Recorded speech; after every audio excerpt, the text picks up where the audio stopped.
باقی جو آپ نے کہا کہ یہ جو جھینگا کھانا اور کیکڑے وغیرہ کھانا، اس میں بہت دفعہ بیان ریکارڈ کروا چکا ہوں. خلاصہ یہ ہے کہ اس میں فقہا کا اختلاف ہے. امام ابو حنیفہ کے نزدیک جائز نہیں ہے، امام شافعی، امام مالک، احمد بن حنبل کے نزدیک جائز ہے. تینوں اماموں کی دلیل کیا ہے؟ ان کی سمپل دلیل ہے. وہ کہتے ہیں قرآن مجید میں آتا ہے احل لکم صید البحر، تمہارے لیے سمندر کا شکار حلال ہے، وطعامہ، اور اس کا کھانا بھی، متاع لکم وللسیارہ، تمہارے اور مسافروں کے لیے ہم نے کیا کر دیا ہے؟ حلال. وہ کہتے ہیں اس میں اللہ نے فرق نہیں کیا کہ مچھلی یا غیر مچھلی، تو سمندر ہو یا دریا ہو، اس میں جتنی بھی مخلوق ہے سب کیا ہے؟ جائز ہے. یہ ان کی رائے ہے. سوائے صرف مینڈک کے بارے میں، چونکہ الگ سے حدیث میں آتا ہے کہ حرام ہے، تو امام شافعی نے سمندر کے مینڈک کو مستثنی کیا ہے. سمجھ میں آ رہی ہے بات؟ تو یہ ان کی دلیل ہے ان حضرات کی، اور اسی دلیل کے بیس پر شافعی حضرات جھینگا بھی کھاتے ہیں، کیکڑا بھی کھاتے ہیں، اور جو بھی چیزیں وہ سب کھا لیتے ہیں. امام ابو حنیفہ کی رائے یہ ہے کہ صرف مچھلی حلال ہے، اس کے علاوہ سمندر میں کچھ بھی حلال نہیں ہے.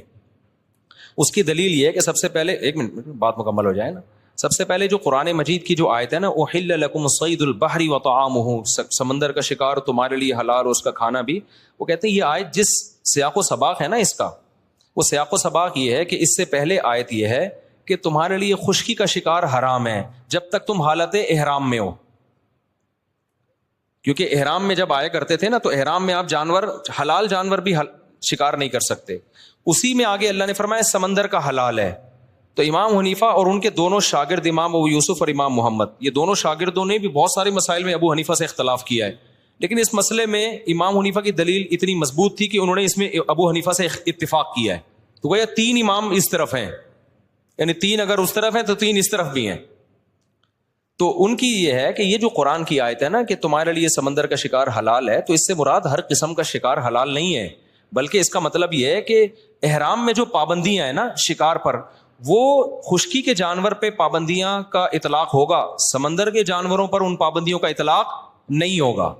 یعنی حالت احرام میں آپ سمندر میں شکار کر سکتے ہیں اور اس کا جو طعام ہے وہ کھا سکتے ہیں، باقی کیا کھا سکتے ہیں یا نہیں کھا سکتے ایک الگ بحث ہے، اس کا اس میں تذکرہ نہیں ہے. اب کیا کھا سکتے ہیں کیا نہیں کھا سکتے، تو اس کے بارے میں صحیح حدیث ہے.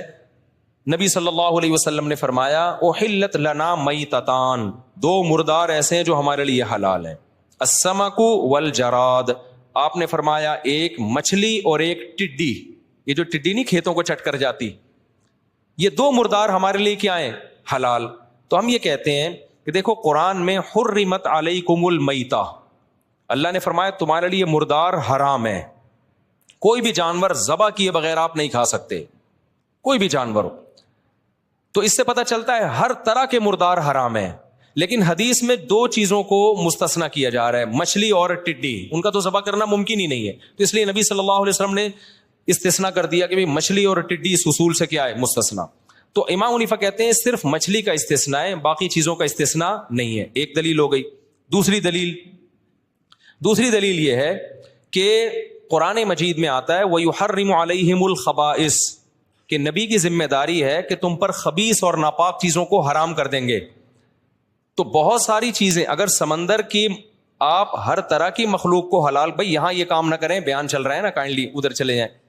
اگر سمندر کی ہر مخلوق کو آپ حلال کر دیتے ہیں تو سمندر میں تو ایسا ایسا گند نکلتا ہے کہ کوئی بھی اس کی طرف بڑھنے کی کوشش ہی نہیں کرے گا.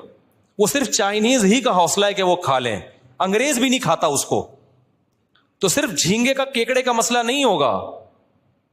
تبھی میں کہتا ہوں کہ اگر آپ کو ابو حنیفہ پہ اعتراض کرنا ہے نا، تو پھر آپ کچھوا کھانے کا کو بھی جائز قرار دو، کیونکہ وہ بھی پانی میں بھی رہتا ہے خشکی میں بھی، جیسے کیکڑا پانی میں بھی رہتا ہے اور خشکی میں بھی، مگرمچھ پانی میں بھی رہتا ہے اور خشکی میں بھی، تو مگرمچھ بھی حلال ہے، مگرمچھ کے انڈے بھی حلال ہیں، کچھوے کے انڈے بھی حلال ہیں.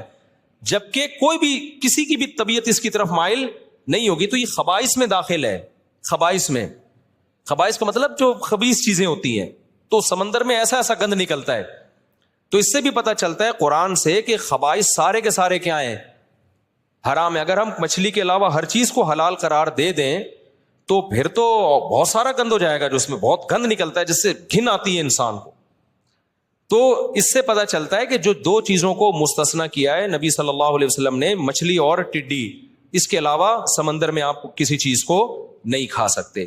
ایک اور اہم ترین بات یہ کہ دیکھو جس چیز میں ابتلا ہوتا ہے نا اس کے بارے میں ایک دو حدیثوں سے مسئلہ حل نہیں ہوتا. ابتلا کا مطلب صحابہ کرام یہ جو عرب ہے یہ تو تین طرف سے جزیرہ ہے, جزیرہ نما ہے ان کے یہاں تو تینوں طرف. اگر سمندر میں مچھلی کے علاوہ بھی مخلوق حلال ہوتی تو کسی ایک صحابی یا تابعی سے ثابت تو ہوتا کہ انہوں نے جھینگا یا کیکڑا کھایا ہو, جبکہ کوئی ضعیف حدیث بھی ہمیں اس بارے میں نہیں ملتی. حالانکہ جو ساحل سمندر پہ رہتے ہیں وہ تو جتنا شوق سے مچھلی کھاتے ہیں اس سے زیادہ جھینگا اور کیکڑا کھا رہے ہوتے ہیں وہ. تو یہ بہت مضبوط دلیل ہے امام حنیفہ کی, جو میں نے بتایا تھا نا وہ امام صاحب پہلے قرآن کو وہ زیادہ اہمیت دیتے ہیں. تو قرآن کی جو دو آیتیں ہیں نا کہ تمہارے لیے مردار کو حرام قرار دیا گیا ہے, حدیث میں صرف مچھلی کو مستثنا کیا گیا ہے, تو اس آیت کو, اور پھر خبائث حرام ہے, تو کہتے ہیں اگر یہ سب چیزیں آ جائیں تو اس میں تو پھر کچھوے اور مگرمچھ اور بھی اور اس سے بھی زیادہ ایسی چیزیں جو انسان روز کو پھینکتا ہے کہ یار یہ کیا گند ہے. تو کسی صحابی سے ثابت نہیں ہے, کسی تابعی سے ثابت نہیں ہے کہ مچھلی کے علاوہ کسی بھی چیز کو انہوں نے کوئی ایک دفعہ کھانا بھی ثابت نہیں ہے. تو اس لیے, اور پھر ویسے بھی گوشت جو ہے نا گوشت اس میں اصل ہے حرمت, جب تک حلال ہونے کی دلیل نہ ہو اس کو کیا سمجھا جائے گا, حرام سمجھا جائے گا, جب تک حلال ہونے کی دلیل نہ ہو. تو سمندر کی دیگر جتنی مخلوق ہے اگر دلائل اس میں ٹکرا رہے ہیں کہ پتہ نہیں حلال ہے حرام ہے, تو جب تک حلال ہونے کی واضح دلیل نہیں ہوگی شریعت کے اصول کے مطابق اس کو حرام ہی سمجھا جائے گا, کیونکہ گوشت میں شریعت نے احتیاط کا حکم دیا. اس کی مثال ایسے ہے کہ جیسے آپ نے کسی جانور کو اللہ کا نام لے کے شکار کیا, گولی لگی اور ادھر سے کسی کتے نے بھی آگے مار دیا اس کو. اب آپ کو نہیں پتا چل رہا کہ یہ آپ کی تیر کی مثال دے رہا ہوں میں, زیادہ بہتر ہے کہ آپ کے تیر سے یہ مرا ہے یا کتے کے کاٹنے سے مرا ہے, تو وہ حرام ہے آپ کے لیے, کیونکہ اس میں کیا پیدا ہو گیا, شک پیدا ہو گیا. جب تک یقین نہ ہو اس کو حرام سمجھا جائے گا. اب اسلامی ملکوں میں چونکہ سب مسلمان ہی ہیں تو وہاں تو شک کرنے کی ضرورت نہیں ہے. غیر مسلم ملک میں ہم کہتے ہیں کہ اگر آپ کے پاس ذبیحہ آیا تو آپ اس بیس پہ نہیں کھا سکتے. کوئی گوشت آیا, ذبیحہ نہیں, گوشت آیا آپ کے پاس, آپ امریکہ میں تھائی لینڈ میں کہیں تھے, گوشت پکا کے لے آیا کوئی غیر مسلم, امکان تو ہے ہو سکتا ہے کسی مسلمان سے ذبح کرایا ہو, لیکن اس امکان کی بیس پہ آپ کھا سکتے اس کو؟ نہ, آپ تحقیق کرو گے بھائی کیسے کسی مسلمان سے ذبح کرایا کہ نہیں کرایا, اور اگر وہ خبر دیتا ہے تو اس کی خبر پر بھی اعتماد نہیں ہے. کوئی حلال سرٹیفکیٹ دکھاؤ, کوئی ادارہ دکھاؤ. اس لیے ہم کہتے ہیں غیر مسلم کنٹری میں تحقیق کرنی پڑے گی آپ کو. تو اس سے پتہ چلتا ہے کہ گوشت میں اصل یہ کہ وہ حرام ہے جب تک حلال ہونے کی دلیل نہ ہو. نباتات میں اصل یہ کہ حلال ہیں جب تک حرام ہونے کی دلیل نہ ہو, کیونکہ نباتات ہر قسم کے کھا سکتے ہیں. اس میں جب تک حرام ہونے کی دلیل نہیں ہوگی تو آپ حلال ہی سمجھیں گے, لیکن گوشت میں جب تک حلال ہونے کی دلیل نہیں ہوگی آپ اس کو کیا سمجھیں گے, حرام سمجھیں گے.